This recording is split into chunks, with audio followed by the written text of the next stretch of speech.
Ahojte priatelia, vitajte na mojom YouTube kanáli, kde dnes spoločne prebádame fascinujúci svet financií a úspechu. Ak ste pripravení objaviť ich tajomstvá a odblokovať svoj finančný potenciál, nezabudnite stlačiť tlačidlo odberu, aby vám neunikol žiadne z mojich budúcich videí. A teraz, bez ďalšieho odkladu, začnime toto pútavé dobrodružstvo do sveta tejto knihy. Ak ste sa už niekedy pokúšali nájsť online odporúčania týkajúce sa najlepších kníh o peniazoch alebo kníh o finančnej gramotnosti, isto ste narazili na titul Bohatý otec, chudobný otec, ktorý napísal Robert Kiyosaki. Táto kniha sa predala vo viac ako 32 miliónoch kópiách a dostala sa do 40 jazykov. Tu je zhrnutie niekoľkých kľúčových myšlienok z knihy. V tejto fascinujúcej knihe Bohatý otec, chudobný otec od Roberta Kiyosakiho sa nám otvára jedinečný pohľad na svet financií. Počul si niekedy o dvoch otcoch, ktorí svojmu synovi ponúkajú úplne odlišné rady o peniazoch a úspechu?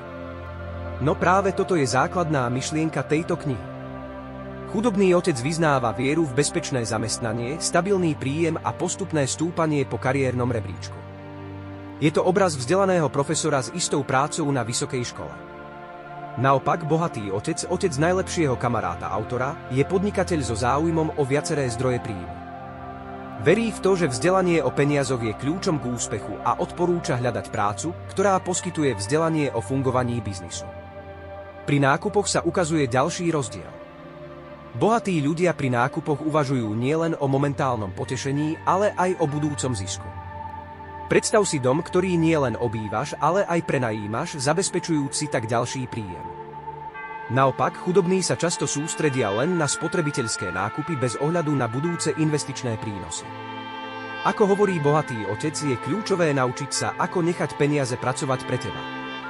Zatiaľ čo vzdelaný chudobný otec zdôrazňuje dôležitosť stabilnej práce so všetkými benefitmi, bohatý otec zdôrazňuje, že skutočná moc spočíva v tom, ako efektívne dokážeš, aby peniaze pracovali pre teba. A kľúčový bod. Strach. Bohatý otec nás učí čeliť mu tvárou v tvár, pretože len tak môžeme rásť a dosahovať svoje ciele. Naopak, chudobný otec sa snaží vyhnúť riziku a ide bezpečnými cestami.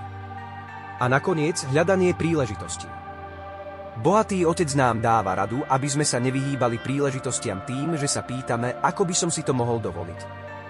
To otvára dvere k tvorbe riešení a hľadaniu nových možností. Tieto myšlienky nielen poskytujú úžasný pohľad na financie, ale aj inšpirujú k zmene nášho myslenia o peniazoch a úspechu. Tak neváhaj a pusti sa do preskúmania týchto konceptov sám. A tak, priatelia, tu sme na konci nášho pútavého rozboru Bohatý otec, chudobný otec. Dúfam, že ste si užili túto diskusiu o dvoch odlišných filozofiách ohľadom financií a úspechu. Ak vás tieto myšlienky zaujali a chcete sa dozvedieť viac o tom, ako efektívne nakladať s peniazmi a dosiahnuť svoje finančné ciele, nezabudnite stlačiť tlačidlo odberu nižšie. Tým sa pripojíte k našej komunite, kde sa každý deň delíme o inšpiráciu a rady ohľadom finančnej nezávislosti. Vaša podpora nám pomáha v raste tohto kanálu a umožňuje nám prinášať vám viac kvalitného obsahu. Tak neváhajte, stlačte tlačidlo odberu, zanechajte nám svoje myšlienky v komentároch a nezabudnite zdieľať tento kanál so všetkými, ktorí majú záujem o rozvoj svojich finančných zručností. Ďakujem za sledovanie a teším sa na naše ďalšie stretnutie na tomto kanáli plnom poznatkov a inšpirácie. Držte sa a majte úžasný deň.